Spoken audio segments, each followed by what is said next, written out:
Round নাম্বারটা কিভাবে কাজ করে?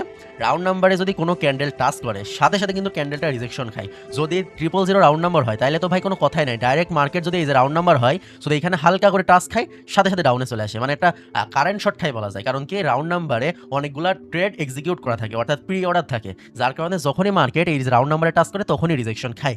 এই কারণে অনেকে কি করে যে ক্যান্ডেলটা ওপেন হওয়ার পরে একটু ওয়েট করে কিসের জন্য, যে আশেপাশে যদি কোনো রাউন্ড নাম্বার থাকে, যেমন রানিং ক্যান্ডেলটা ওপেন হয়েছে যে গ্রিন ক্যান্ডেল, এখানে কিন্তু দুইটা রাউন্ড নাম্বার আছে, একটা হইতেছে উপরে একটা হইতেছে নিচে। তো যারা আপের জন্য ট্রেড নিবে তারা কি করবে, ওয়েট করে থাকবে, যদি নিচের রাউন্ড নাম্বারে টাচ করে তাহলে তারা আপে ট্রেড প্লেস করবে। আবার যারা ডাউনে নেবে তারা কি করবে, এই দেখেন এখানে নিচে টাচ করছে, যারা সেফটি মার্জিনের জন্য ওয়েট করতেছিল তারা এখন আপে নিবে, তারা কি হবে একটা সেফটি মার্জিন পাবে। দেখছেন কিরকম একটা কারেন্ট শট খাইছে। আমি আপনাদের কি বুঝাইতেছিলাম যে রাউন্ড নাম্বারে টাচ করলে কারেন্ট শট খাবে। এই রানিং ক্যান্ডেল দেখলেন কিরকম কারেন্ট শট খেয়ে উপরে চলে গেল। অ্যান্ড এইটাই হইতেছে মানে ইনস্ট্যান্ট মুভমেন্ট, রাউন্ড নাম্বারে টাচ করার সাথে সাথে একটা কারেন্ট শট মুভমেন্ট মার্কেট খায়, যার কারণে অধিকাংশ মানুষ রাউন্ড নাম্বার থেকেই ট্রেড এক্সিকিউট করে।